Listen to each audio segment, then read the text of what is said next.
لله الحمد لله نحمده ونسلم على رسوله الكريم أما بعد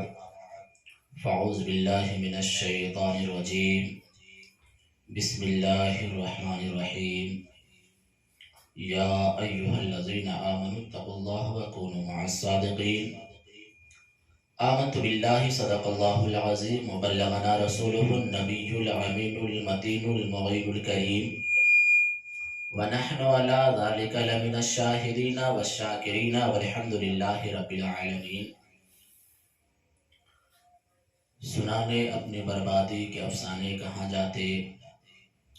سنانے اپنی بربادی کے افسانے کہاں جاتے، تیرا در چھوڑ کر خواجہ یہ دیوانے کہاں جاتے، تیرا در چھوڑ کر خواجہ یہ دیوانے کہاں جاتے۔ عزیزان ملت اسلامیہ درود پاک پڑھ لیجئے۔ اللہم صلی علی سیدنا صفینا حبیبنا مولانا محمد بارک وسلم صلو علیہ صلاة و سلام علیک یا رسول اللہ، صلاة و سلام علیک یا حبیب اللہ صلی اللہ تعالی علیہ وسلم۔ اللہ رب العزت اس آیت مقدسہ میں اپنے بندوں سے، ایمان والوں سے فرما رہا ہے یا ایھا الذین آمنوا اتقوا اللہ، اے ایمان والو اللہ سے ڈرو۔ اللہ تعالیٰ نے ایمان والوں سے خطاب فرمایا کہ اللہ سے ڈرو۔ وَكُونُوا مَعَ الصَّادِقِينَ، اور سچوں کے ساتھ ہو جاؤ۔ جو اللہ کے نیک بندے ہیں تم ان کے دامن سے وابستہ ہو جاؤ، جو اللہ کے بارگاہ میں مقرب ہیں تم ان کے نقش قدم پر چلنے کی کوشش کرو، اور اگر جب تم مجھ سے ڈرنے لگو گے، میرے نیک بندوں کی صحبت کو اختیار کر لو گے، تو اللہ رب العزت اپنے اس بندے کو وہ مقام عطا فرما دیتا ہے جو مقام اپنے نیک بندوں کو عطا فرماتا ہے۔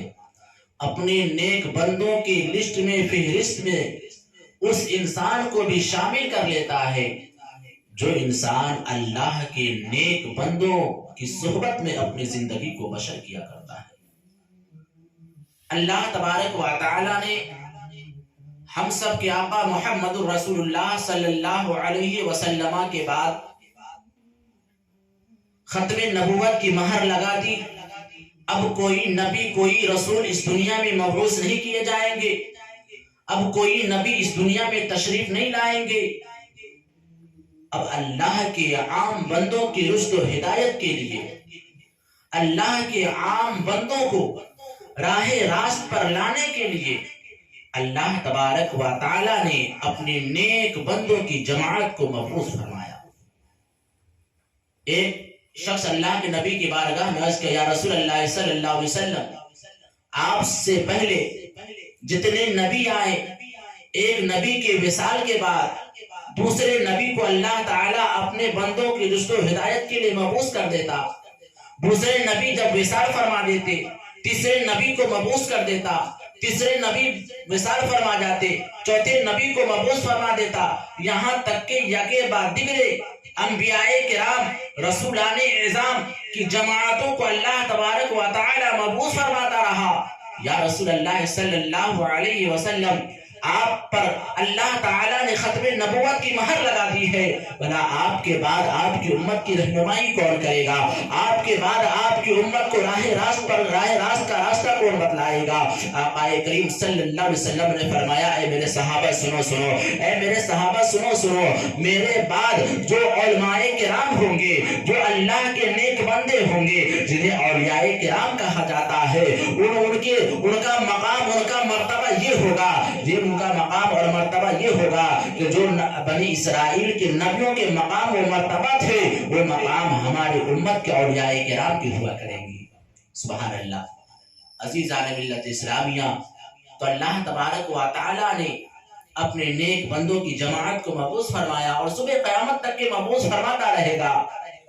اللہ کے نیک بندوں میں سے ایک بندہ جن کو پوری دنیا عطائے رسول کہتی ہے، سلطان الہند کہا کرتے ہیں، جن کو پوری دنیا خواجہ معین الدین چشتی پرستی کے نام سے ایجاد کرتی ہے،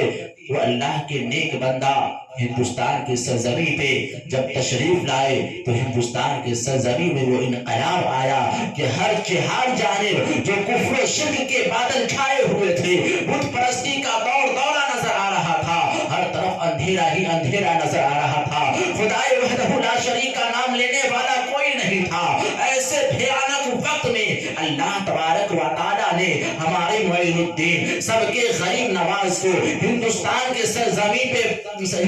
سرزمین پہ بھیجا، اور جب میرے غریب نواز آ گئے ہیں تو اسلام کی اشاعت اس طریقے سے ہوئی ہے، اسلام کے پرچم کو اس طریقے سے بلند کیا ہے کہ تاریخ کے اوراق شاہد ہے اور مورخین نقل کرنے سے حیران ہے کہ ایک دن میں 1000 نہیں، 2000 نہیں، 5000 نہیں، 1 لاکھ یا 2 لاکھ نہیں، مورخین نقل فرماتے ہیں کہ جب معین الدین نے ہندوستان کے سرزمین پہ مذہب اسلام کی اشاعت کی ہے تو ایک دن میں 90 لاکھ کافروں کو دولت ایمان سے مالا مال۔ میرے بزرگوں اور دوستوں، میرے غریب نواز کا بچپنا کتنا خوشگوار تھا۔ ہم سب کے غریب نواز سنجر کے سجستان میں پیدا ہوئے، اس کے بعد آپ کا بچپنا بڑا لاجواب تھا، بڑا شاندار تھا۔ آپ کے بچپنے کے بارے میں مورخین نقل کرتے ہیں کہ جب آپ کا بچپنا تھا تو ہمارے اور آپ کے بچوں کا جب بچپنا ہوتا ہے، لڑکپن کا زمانہ ہوتا ہے، ہمارے اور بچے کھیل کود میں اپنے وقت کو برباد کر دیا کرتے ہیں۔ ہمارے بچے کھیل اور تماشے میں ایک دوسروں کے بچوں کے ساتھ لہو لعب میں مشغول رہا کرتے ہیں، لیکن واہ میرے معین الدین میرے خواجہ غریب نواز، جب آپ کے بچپنا کا عالم یہ ہے کہ جب کوئی بچہ اپنے گلیوں میں اپنے گاؤں کے محلوں میں کھیلا کرتے تھے تو آپ میرے معین الدین فرمایا کرتے تھے کہ اے بچے، اللہ تبارک و تعالیٰ نے تمہیں لہو لعب کے لیے مبعوث نہیں فرمایا ہے، اللہ تبارک و تعالیٰ نے تمہیں کھیل کود کے لیے پیدا نہیں فرمایا ہے، بلکہ اللہ تبارک و تعالیٰ نے تمہیں اپنی عبادت و ریاضت کے لیے پیدا فرمایا ہے، اپنے ذکر و اذکار کے لیے پیدا فرمایا ہے۔ اور میرے معین الدین کے متعلق مورخین نقل کرتے ہیں کہ میرے معین الدین نے کبھی لہو لعب کی طرف اپنے ذہن کو مبعوث نہیں کیا ہے، بلکہ ہر لمحہ بچپنے کے عالم میں بھی میرے معین الدین اللہ کے ذکر و فکر میں لگا رہا کرتے ہیں۔ اور ان کے بچپنے کے بارے میں مورخین نقل کرتے ہیں کہ آپ کے حسن و جمال کا یہ عالم تھا کہ آپ کے محلے کے عورتیں اپنے بچوں کو اپنے گود میں لے کر کے آتی تھی اور آپ کے چہرے انور کی زیارت کرواتی تھی، اور اگر کوئی بچہ رویا کرتا تھا تو میرے معین الدین اپنے ماں کے گود میں بے چین ہو جایا کرتے تھے، اللہ اکبر، اور اپنے ماں کی طرف اشارہ کر کے فرماتے تھے ماں تو اس بچے کو دودھ پلا دے، اس بچے کو دودھ پلا دے، اس لیے کہ اس بچے کو رونا مجھے گوارا نہیں ہے۔ اللہ اکبر، میرے معین الدین کے حکم کے مطابق آپ کی والدہ ماجدہ رونے والے بچے کو دودھ پلا دیا کرتی تھی، سبحان اللہ۔ اور وہ دودھ کون سا؟ میرے معین الدین کے والدہ ماجدہ آل پیغمبر ہے، سبحان اللہ۔ اور جو انسان بنت نبی کا دودھ پی لے وہ انسان بھلا زندگی میں ایک وقت تو کیا پوری زندگی نہیں ہو سکتا ہے۔ میرے معین الدین کی ماں نے دودھ پلا دیا کرتی تھی، وہ بچے خوش ہو جایا کرتے تھے، اور میرے معین الدین جب اس بچے کو خوش دیکھا کرتے تھے تو میرے خواجہ غریب نواز اپنے ماں کے گود میں مچل جایا کرتے تھے، اللہ اکبر۔ میرے غریب نواز کا مقام کتنا بلند فرمایا ہے رب کعبہ نے، میرے غریب نواز کتنے غریب نواز ہے کہ بچپنے کے عالم میں کسی کے پریشانی کو برداشت نہیں کر پاتے تھے، تو بھلا جب اللہ تبارک و تعالیٰ نے آپ کو اتنا بڑا مقام و منصب عطا فرما دیا، جب آپ کو غریب نواز کا لقب عطا فرما دیا، تو بھلا کسی مجبور اور بے کس کے مجبوری اور غریبی کو بھلا میرے غریب نواز کیسے برداشت کر سکتے تھے؟ اسی لیے میرے خواجہ معین الدین نے جب اس ہندوستان کے سرزمین پہ تشریف لائے تو لوگوں کو کو صرف دولت ایمان سے مالا مال نہیں فرمایا، بلکہ میرے غریب نواز نے اپنے ماننے والوں کو دنیا بھی عطا فرما دیا اور دین بھی عطا فرما دیا۔ عزیزان ملت اسلامیہ، یہ ہے میرے غریب نواز، اور 6 رجب المرجب کے